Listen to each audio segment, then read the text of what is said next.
नमस्कार, मेरा नाम शुभम गुप्ता है। मैंने इस साल सिविल सर्विस परीक्षा में छठा स्थान हासिल किया है। मेरा बैकग्राउंड इकोनॉमिक्स से रहा है। मैंने Delhi college of arts and commerce से बीए ऑनर्स इकोनॉमिक्स किया था।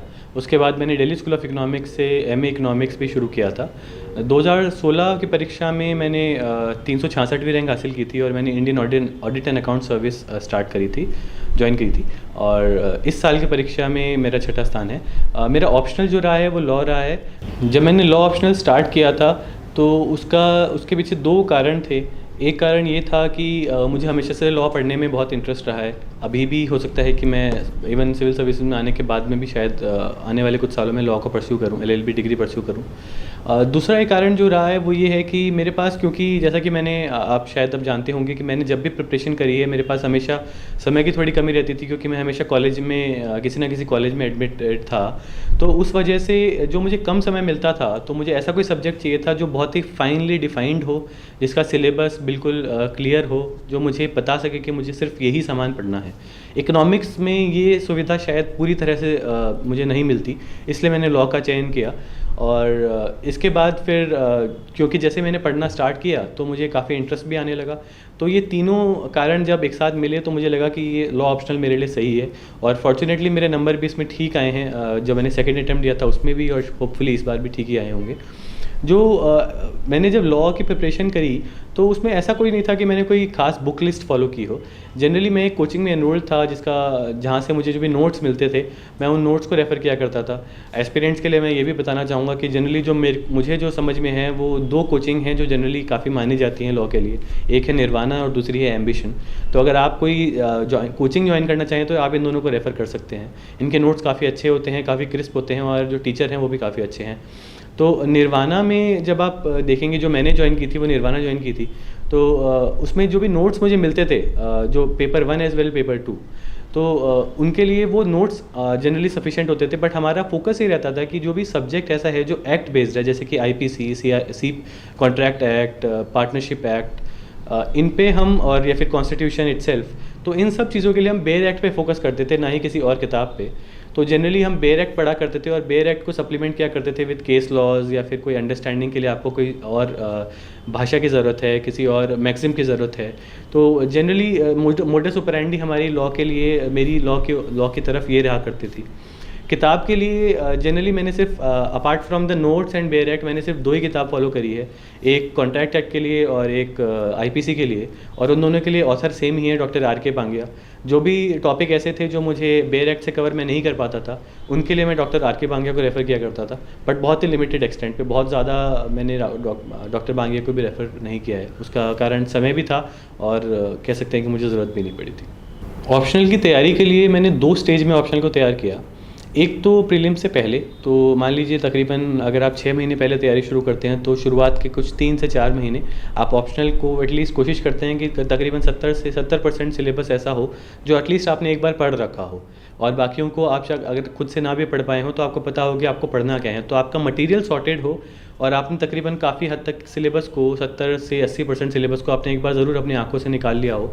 याद आप ना भी कर पाएँ तो कोई दिक्कत नहीं है। याद आप जनरली प्रीलिम्स अगर आप क्लियर करते हैं तो प्रीलिम्स के बाद आप जब पढ़ते हैं उसको तभी आप जनरली याद भी कर सकते हैं, तो उसमें कोई बहुत बड़ा इशू नहीं है। जो मेजर फोकस आपका पहले होना चाहिए वो समझने पे होना चाहिए और मटेरियल को सॉर्ट करने में होना चाहिए, अपने नोट्स खुद के बनाने में होना चाहिए। समय की अगर मैं बात करूं तो समय के लिए देखिए, जनरली मैं ये करता था, और मैं ये पूरी तैयारी के दौरान ही करता था कि मैं किसी भी सब्जेक्ट को जब उठाता था तो उसके साथ किसी और सब्जेक्ट को नहीं पढ़ता था। तो मैं पेपर वाइज हमेशा मैंने तैयारी करने की कोशिश करी है, जीएस रहा हो या लॉ रहा हो। तो जैसे मैंने पेपर 1 पहले उठाया तो मैं पहले कोशिश करूँगा कि इंटरनेशनल लॉ, जो कि काफ़ी वास्ट है इन इटसेल्फ, तो मैं इंटरनेशनल लॉ को एक हफ्ते में कोशिश करता कि पूरा ख़त्म कर दूँ और उसके बाद उसका एक टेस्ट भी लिखूँ। बहुत ज़्यादा समय मैं नहीं दे पाता था, लेकिन उसका कारण ये था कि जब मैंने पहले तैयारी करी थी तो मैंने आईपीसी की और कॉन्ट्रैक्ट की और टॉट की, स्पेशली इन 3 सब्जेक्ट्स की मैंने बहुत ही अच्छे क्रिस्प 18 या 20 पेजों में पूरे सब्जेक्ट के नोट्स बना लिए थे। तो जब मैं इवन दो मैं पहली रीडिंग पूरी किताब की किया करता था, लेकिन जब मैं रिवाइज़ करता था तो मुझे वो नोट्स बहुत हेल्प करते थे और बहुत अच्छे से मुझे एक्सप्लेन कर पाते थे कि मुझे अगर कोई सवाल पूछेगा इस पर्टिकुलर टॉपिक पे तो मैं उसे किस तरह से जवाब दूंगा और किस तरह से मैं उसको ब्रीफली अपने नोट्स के द्वारा ही प्रॉपरली 3 या 4 जो भी पेज यूपीएससी देता है आप उसमें उसको लिख पाएंगे। आंसर राइटिंग जब मैंने ऑप्शनल में अपनी करी तो उसके लिए मैं एग्ज़ाम से पहले डेफिनेटली प्रैक्टिस किया करता था, क्योंकि टाइम मैनेजमेंट एक बहुत बड़ा इशू हुआ करता था। तो जब भी आंसर राइटिंग का फॉर्मेट होता था तो मैं एक प्रॉपर कोई भी मॉक टेस्ट उठाया करता था, जो भी मुझे मिल जाए, ऐसा कोई मेरा प्रेफरेंस नहीं था उसमें। और उसके बाद मैं उस पेपर को प्रॉपर्ली 3 घंटे में सॉल्व करने की कोशिश करता था। और मेरी कोशिश जनरली ये रहती थी कि मैं एक सब्जेक्ट के यानी पेपर 1 के एंड पेपर 2 के हर पेपर के 2-2 टेस्ट एटलीस्ट सॉल्व करूँ, ताकि मुझे थोड़ी अंडरस्टैंडिंग भी हो, थोड़ा चैलेंज भी मेरा दिमाग हो कि मुझे अगर कोई ऐसा कोई क्वेश्चन हो जो मैंने ना पढ़ा हो तो मुझे किस तरह से अटैम्प्ट करना है, किस तरह से माइंड अप्लाई करना है, और साथ ही साथ मेरा टाइम मैनेजमेंट का भी इशू सॉल्व हो जाए। तो ये दो मेरा जनरल स्ट्रैटेजी ये रहता था। मैं आपको एक एग्जांपल भी देना चाहूँगा कि कैसे मेरा आंसर का फॉर्मेट स्ट्रक्चर कैसा होता था। फर्स्ट ऑफ ऑल तो मैं पैराग्राफ फॉर्मेट, ऐसे टाइप फॉर्मेट फॉलो करता था लॉ में, स्पेशली आंसर राइटिंग में। पॉइंटर्स में मैं बहुत ज़्यादा बिलीव नहीं करता हूँ, neither in GS nor in law also. But जो मेरा ऐसे टाइप फॉर्मेट होता था, तो मैं आपको एग्जांपल देता हूँ कि मान लीजिए आपको अगर थेफ्ट पे एक आंसर लिखना है जो कि आर्टिकल 378 है आईपीसी का, तो उसको मैं किस तरह से अटैम्प्ट करूँगा। और ऐसे बहुत सारे स्ट्रेट फॉरवर्ड क्वेश्चन पेपर में आते भी हैं। तो मैं पहले लिखूंगा कि थेफ्ट के बारे में आर्टिकल 378 में बताया गया है आईपीसी के अंदर। फिर मैं बताऊंगा कि आर्टिकल 378 स्ट्रिक्टली लैंग्वेज में कहता क्या है, उसके एसेंशियल इंग्रेडिएंट्स क्या हैं 1 2 3 4, एंड देन मैं उन इंग्रेडिएंट्स को फिर एक्सप्लेन करूंगा 1 बाय 1, और कोशिश करूंगा कि अगर जिस इंग्रेडिएंट का मैं एग्जाम्पल दे पाऊँ केस लॉ के द्वारा या फिर इलिस्ट्रेशन के द्वारा, वो मैं दूँ। तो फॉर एग्जांपल रामचरण केस एक बहुत बड़ा आइकॉनिक केस होता है थेफ्ट के लॉ के अंदर। तो जनरली ये कहा जाता है कि जो आइकॉनिक केसेस होते हैं वो आपको आंसर में ज़रूर मेंशन करने चाहिए। तो जिस भी इंग्रेडिएंट में रामचरण केस फॉल करता है, मैं उस इंग्रेडिएंट के अंदर रामचरण केस को एक्सप्लेन ज़रूर करूँगा। साथ ही साथ एक चीज़ को और ध्यान रखें कि अगर कोई एक्सेप्शन है तो एक्सेप्शंस को ज़रूर मेंशन करें, और कोई एक्सप्लेनेशन है तो एक्सप्लेनेशन को ज़रूर मेंशन करें।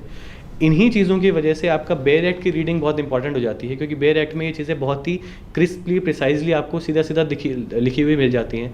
तो आपको हमेशा ये बहुत अच्छे से ध्यान रहेगा कि ये मुझे एक्सप्लेनेशंस और एक्सेप्शंस लिखने हैं, और आपके भूलने के चांसेस कम हो जाते हैं। लॉ के लिए देखिए कोई टेस्ट सीरीज़ मैंने नहीं ज्वाइन की थी, तो टेस्ट सीरीज़ का मुझे लगता भी नहीं है कि बहुत ज़्यादा कोई महत्व है लॉ के स्पेशली ऑप्शनल के अंदर। जो स्कोप है वो ये है, क्योंकि लॉ में जो सवाल पूछे जाते हैं वो काफ़ी हद तक सीधे सवाल होते हैं, टॉपिक्स पे होते हैं, जैसे कि थेफ्ट बता दीजिए, अटैम्प्ट बता दीजिए, मर्डर बता दीजिए। ये सब बिल्कुल जो सीधे टॉपिक्स होते हैं उनके बारे में आपसे सवाल पूछा जाता है। इंटरनेशनल लॉ भी ऐसे ही होता है, एंड कॉन्स्टिट्यूशन भी ऐसे ही होता है। लेकिन जो चीज़ समझने की है वो ये है कि आप अपना स्कोर किस तरह से अच्छा ला सकते हैं लॉ में। तो उसके लिए जो मैंने आपको स्ट्रक्चर बताया है अभी कुछ पिछले सवाल में, कि आप इस तरह से स्ट्रक्चर को फॉलो करने की कोशिश करें। एक्सप्लेनेशन एक्सेप्शंस पे फोकस करें, केस लॉस पे फोकस करें, एग्जांपल्स पे फोकस करें। कोई अगर पर्टिकुलर केस स्टडी आ गई है, तो अगर आप सोचते हैं कि वो किसी पर्टिकुलर केस से रिजेंबल करता है, तो आप उस केस का नाम मेंशन करें। ये कह सकते हैं कि मुझे लगता है कि ये सिचुएशन उस केस से रिलेटेड है, तो इस केस में इस तरह से रिएक्शन हो सकता है, इस तरह से कोर्ट रूलिंग दे सकता है। तो इन सब चीज़ों को इस तरह से आप अटेम्प्ट करें। और जहाँ तक कॉन्स्टिट्यूशन और इंटरनेशनल लॉ की बात है, तो आप जो कुछ ऐसे बहुत इंपॉर्टेंट टॉपिक्स होते हैं, जैसे कि आप उन बड़े टॉपिक्स को अलग कर लें। जैसे कॉन्स्टिट्यूशन में अगर मैं बताऊं तो आपको प्रीएम्बल, आर्टिकल 19, आर्टिकल 21, प्रीएम्बल के बहुत सारे पार्ट्स होते हैं, सेक्युलरिज्म, सोशलिज्म, इन सब टॉपिक्स को आप बिल्कुल तकरीबन मेरे हिसाब से 10 टॉपिक्स में अगर आप बांट लेंगे तो पूरा कॉन्स्टिट्यूशन मोटा खत्म हो जाएगा। तो इन टॉपिक्स को आप स्ट्रेट जैकेट एक फॉर्मूले की तरह बना लें, और आप ये याद कर लें कि अगर ये क्वेश्चन आएगा तो मैं इसको इस तरह से एक्सप्लेन करूँगा, और फिर ये केस लॉज मैं उसमें मेंशन करूँगा। तो अगर आप इतना कर लेंगे तो वो काफ़ी हद तक आपको हेल्प करेगा। इससे आपका टाइम भी बचेगा कि एग्जाम में आपको सोचने में टाइम नहीं लगाना पड़ेगा, और आपका आंसर भी बहुत अच्छा निकल के आएगा, क्योंकि पहले आपने बहुत सोच समझ के इसका आंसर एक मॉडल आंसर टाइप बनाया होगा। कोचिंग में जैसा कि मैंने अभी भी कहा कि कोचिंग इतना इम्पॉर्टेंट नहीं है, स्पेशली लॉ सब्जेक्ट को लेके। हालांकि जैसे कि मैंने कोचिंग करी थी, उसका मूलतः कारण ये था कि मेरा बैकग्राउंड इकोनॉमिक्स में और मैंने ऑप्शनल लॉ चुना था। तो मुझे शुरुआत में चीज़ों को समझने के लिए, केस लॉज को समझने में लिए, भाषा को समझने के लिए, किस तरह से एक्सप्लेन करना है, लिखने की समझ के लिए, इन सभी कारणों के लिए मुझे मेरी कोचिंग ने काफ़ी हेल्प करी थी। हालांकि जो लॉ बैकग्राउंड के लोग हैं, जो LLB हैं या LLM हैं, उनके लिए ये कोई बहुत बड़ी चैलेंजिंग सिचुएशन नहीं होती होगी, क्योंकि उन्हें ऑलरेडी एक्सपीरियंस है इन सब चीज़ों को लेके। तो उन पर्टिकुलर लोगों के लिए मुझे नहीं लगता कि कोचिंग की कोई खास ज़रूरत है। लेकिन हाँ, अगर कोई अलग से स्ट्रीम से आके लॉ ज्वाइन करना चाह रहा है तो कोचिंग उन्हें थोड़ी सी गाइडेंस दे सकती है, इन द सेंस कि आपको बता सकती हैं कि ये फैक्टर्स है जो आपको दिमाग में रखने चाहिए, इस तरह से आंसर का स्ट्रक्चर होना चाहिए, इस तरह से आपको पढ़ना है, इस तरह से समझना है, इस तरह से आसपास की होने वाली चीज़ों को ध्यान में रखना है। तो ये सब कुछ कारण हैं, ये सब कुछ फैक्टर्स हैं जो आपको हेल्प कर सकते हैं अगर आप किसी डिफरेंट बैकग्राउंड से हैं तो। जो मैं ओवरऑल अगर आपको एक्सपीरियंस अपना बताना चाहूँ कि लॉ में मेरा एक्सपीरियंस है कि मेरा स्कोर ठीक ठाक रहा है। तो हो सकता है कि मैं जो कर रहा था लॉ में ऑप्शनल अटैम्प्ट करने में वो काफ़ी कुछ ठीक कर रहा हूँगा। लेकिन मैं आपको ये ज़रूर बताना चाहूँगा कि जो मेरी again it is an overall strategy that I follow, कि अगर मुझे मान लीजिए कोई सवाल ऐसा है जो मुझे नहीं भी आता है बिल्कुल स्ट्रिक्टली, कि मैंने पढ़ा और मुझे दिमाग में आंसर बिल्कुल क्रिएट हो गया, फ्रेम हो गया, तो मैं उस क्वेश्चन को छोड़ता कभी नहीं था। मैं उस क्वेश्चन में जो भी लिमिटेड नॉलेज मुझे होती थी, जब मुझे लगता था कि ये क्वेश्चन में मैं शायद ये लिख सकता हूँ, तो उसको मैं ज़रूर लिख के आता था। तो मेरी एक स्ट्रैटेजी हमेशा से रही है ये, जीएस में भी और लॉ में भी। तो प्लीज़ इसको ज़रूर ध्यान रखें कि जहाँ तक पॉसिबल हो आप किसी क्वेश्चन को छोड़े ना, उसमें जितना भी आपको जो भी लिमिटेड आपको पता हो तो आप उसको ज़रूर लिख के आएँ। और ये जनरली होता भी है कि जो मेरे साथ भी हुआ था पहली बारी में भी और दूसरी बारी में भी, कि ऐसे कुछ 2 या 3 सवाल ऐसे हुआ करते थे जिसमें मुझे बिल्कुल स्ट्रिक्टली जवाब नहीं पता था। तो मैं कोशिश ये करता था कि जितना भी मुझे पता है, जो भी मैं लिख पाऊँ, मैं ज़रूर लिख के आऊँगा। दूसरी बात, जैसा कि मैंने आपको मॉडल आंसर्स के बारे में बताया, तो दैट इज़ वो बहुत हेल्पफुल रहता है, क्योंकि सवाल भी बहुत सीधे सीधे आते हैं। तो आप वो ज़रूर उसमें थोड़ा सा टाइम अपना स्पेंड करें और वो कुछ मॉडल आंसर्स बनाएं सब्जेक्ट्स को लेके, स्पेशली कॉन्स्टिट्यूशन में, इंटरनेशनल लॉ में और बाकी चीज़ों में भी। नोट्स बनाने की कोशिश करें। नोट्स जितना बनाएंगे उतना रिवीजन में आसान होगा, क्योंकि लास्ट में सब्जेक्ट काफ़ी वास्ट है, इतना छोटा भी नहीं है। तो लास्ट में जब आप रिवाइज़ करते हैं, तो अगर आप वो क्रिस्पली शॉर्ट फॉर्मेट में अगर नोट्स नहीं बनाएंगे तो रिवाइज़ नहीं कर पाएंगे। तो केस लॉज भूल सकते हैं, कुछ इंपॉर्टेंट एक्सप्लेनेशन एक्सेप्शंस भूल सकते हैं, जो कि थोड़ा सा इशू हो सकता है। तो इन सब चीज़ों का आप ज़रा ध्यान रखें कि जो भी मैं आपको चीज़ें बता रहा हूँ, अगर आप इन छोटी छोटी बातों का थोड़ा सा ध्यान रखेंगे और अपने आप पे कॉन्फिडेंस रखेंगे और अपने सब्जेक्ट नॉलेज पे कॉन्फिडेंस रखेंगे, तो ऐसा बिल्कुल भी नहीं है कि जो जनरल धारणा है कि law is a low scoring subject, ऐसा बिल्कुल भी नहीं है। मैं आपके साथ शेयर करना चाहूँगा कि मेरे सेकेंड अटैम्प्ट में जो स्कोर था वो 306 था लॉ में।